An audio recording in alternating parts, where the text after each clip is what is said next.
సీతాదేవి మహాలక్ష్మి అవతారం అంటారు. ఆ మహాలక్ష్మి కరుణకు మారు పేరు ఆమె మహాలక్ష్మి అయితే రాముడు నారాయణుడు. సీతారాముల గురించి మాట్లాడుతున్నప్పుడు మహాత్ములు ఆల్వారు రాముడి కృప కన్నా సీతాదేవి కృపనే గొప్పగా చెప్పారు. ఒకానొక కాకి అపరాధం చేసింది. రాముడు వెంటనే బాణాన్ని వదిలాడు. అది ఆ కాకిని తరిమింది. ఆ కాకి చివరికి రాముడి వద్దకు వచ్చి తనను క్షమించమని ప్రాధేయపడింది. అప్పుడు పక్కనే ఉన్న సీతాదేవి జాలిపడి దాన్ని విడిచి పెట్టమని కోరింది. దాంతో రాముడు సరేనన్నాడు. శూర్పణఖ రగడ చేసింది. అయితే సీత పక్కన ఉండటంతో రాముడు శూర్పణఖ ప్రాణం తీయకుండా హెచ్చరికలతో విడిచిపెట్టాడు. ఇలా సీతాదేవి పక్కన ఉన్నప్పుడు రాముడు ఎవ్వరిని వధించలేదు. సీత పక్కన లేనప్పుడే రాముడు పలువురిని వధించాడు అంటారు. రావణాసురుడిని వధించిన తర్వాత ఆంజనేయుడు అశోకవనంలో సీతాదేవితో మిమ్మల్ని ఇంతకాలము ఇబ్బంది పెట్టిన ఈ అసురుల నాశనానికి ఆదేశించండి అని కోరాడు సీతాదేవిని. అందుకు సీతాదేవి రావణాసురుడి ఆదేశాల మేరకే వారలా ప్రవర్తించారు. వారికి ఏ విధంగానూ హాని తలపెట్టకూడదు అని చెప్పింది. జగన్మాతకు తప్పించి ఇంతటి కరుణ మరెవరికి ఉంటుంది? అందుకే ఆమెను జగన్మాతగా భావించాలంటారు.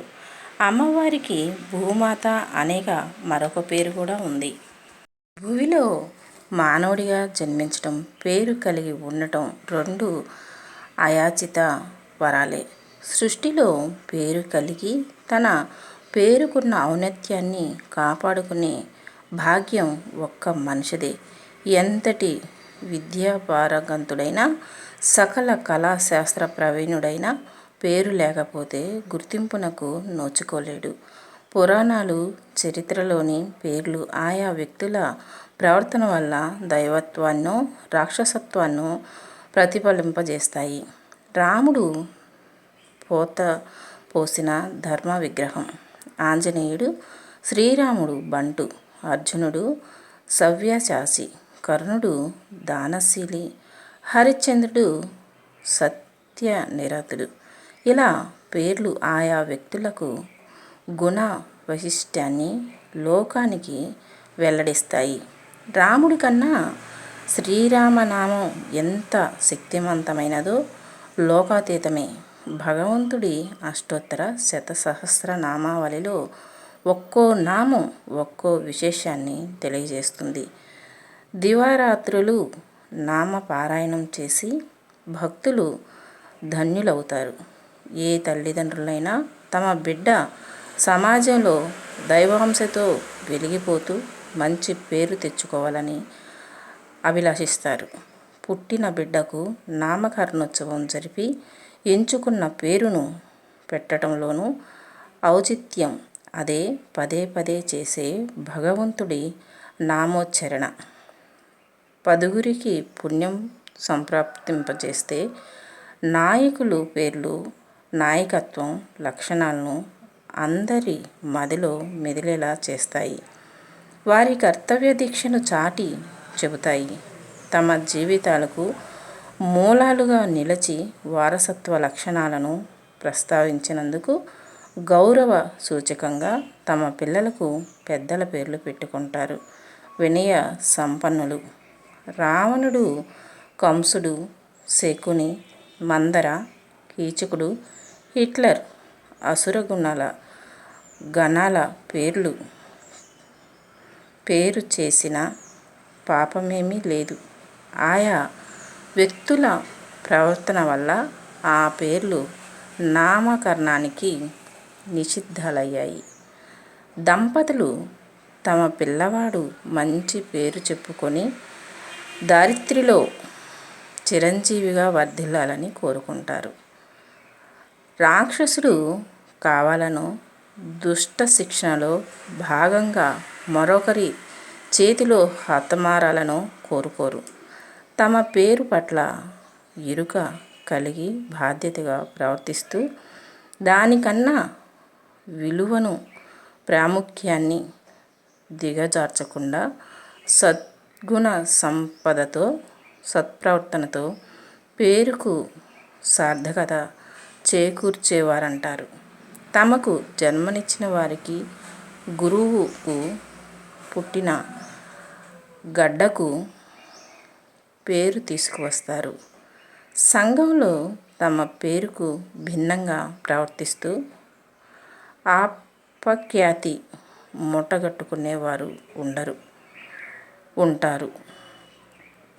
పిలవటానికో పేరున్న పరుల కోసం పాటుపడని వారిని అనామకులుగా పరిగణిస్తుంది లోకం. మాట నిలుపుకోకపోతే నన్ను మారు పేరుతో పిలవమంటారు నిఖార్సైన వ్యక్తులు. వారి దృష్టిలో పేరును కోల్పోవటమంటే జీవితాన్ని నష్టపోవటమే. శ్రీరాముడిలా సర్వగుణశోభితులం కాకపోయినా కనీసం మానవత్వ భావానికి చిరునామాగా నిలవాలి. నలుగురి తలలో నాలుకలా మెలగాలి. అవసరం మేరకు లౌక్యం ప్రదర్శించటం తప్పు కాదు. కానీ ఎదుటివారిని వంచి మోసం కూడా. పెద్దల పట్ల మర్యాద, పిల్లల పట్ల కారుణ్యం చూపాలి. ధర్మ ప్రవర్తనతో జీవనం సాగించాలి. మనిషి పోయినా కీర్తి నిలిచేది పేరుతోనే. పేరు పట్ల అందుకే అప్రమత్తంగా ఉండాలి.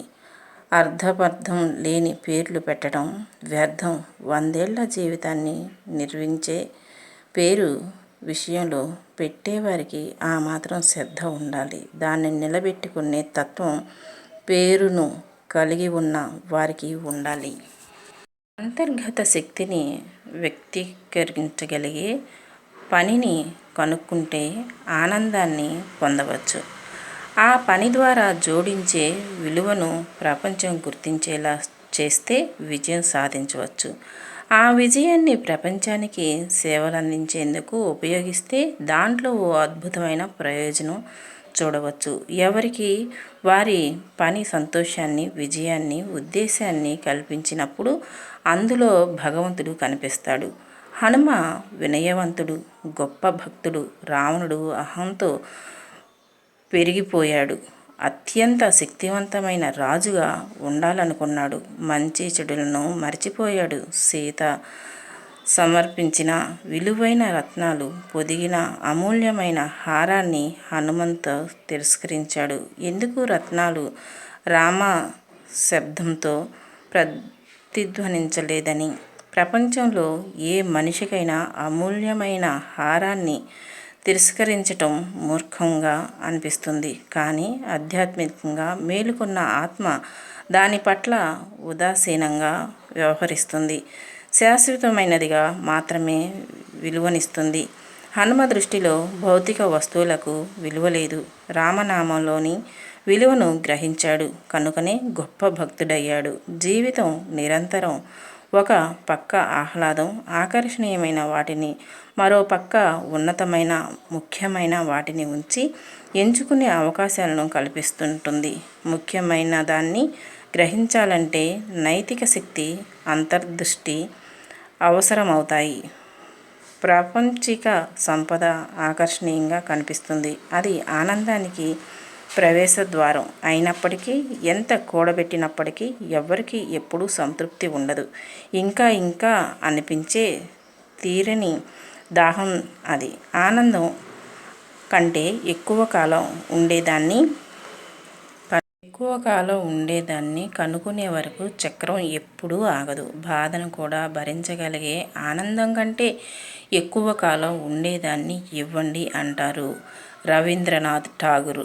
అంతు చిక్కని దాన్ని కనుగొనడానికి కేవలం ఒకరిని సంతోషపెట్టేదానికంటే మించి ఉండవలసి ఉంటుంది. ఆత్మ లోతుల్లోకి వెళ్ళి ఆ పరమానందం ఆత్మకు సంబంధించింది, మధురమైనది, శాశ్వతమైనది. ఆ స్థితిని చేరుకోవటానికి మొదటి చిట్టు ఆకర్షణకు లోను కాకుండా శాశ్వతమైన దాన్ని అన్వేషించటం. ఇది శ్రమతో చాలా దూరం ప్రయాణించాల్సిన మార్గం. సుసంపన్నత అనేది రెండు కోణాల్లో ఉంటుంది. బాహ్యంగా అంతర్గత బాహ్య జీవితం బాగుండాలంటే డబ్బు, కృషి ఉంటే సరిపోతుంది. జీవితంలో మనిషి ప్రాథమిక అవసరాలైన గాలి, నీరు, వెలుతురు ఉచితంగానే లభ్యమవుతున్నాయి. అంత మాత్రాన వాటిని తేలికగా చూడకూడదు. ఎంతో విలువైనవిగా గుర్తించాలి. భూమి లోపలి పొరల్లో నిక్షిప్తమై ఉండే బంగారం, వెండి, ఇతర విలువైనవి ఎలాగో అదేవిధంగా శాంతి, ఆనందం కూడా మనసు కుహరాల్లో దాగి ఉన్నాయి. ఈ గుప్త నిధులు పొందాలనుకునేవారు లోపలకు దూకాల్సి ఉంటుంది. ఈ అన్వేషణలో దక్కించుకునే అద్భుతమైన మనశ్శాంతి మనిషి సక్రమ మార్గంలో ఉన్నాడని వెల్లడించటానికి అవసరమైన రుజువని తెలుసుకోవాలి. వ్యామోహాల నుంచి బయటకు లాగి శాశ్వతమైనదేదో తెలియజేసి మనిషిని స్వేచ్ఛాజీవిగా చేసేదే వేదాంతం. ధ్యానం వల్ల మనసు అణుగుతుంది, అంతర్ముఖం అవుతుంది. బయట తిరుగుళ్లకు బాగా అలవాటు పడిపోయిన ఇంద్రియాలన్నీ లోపలకు చూడటం మొదలు పెడతాయి.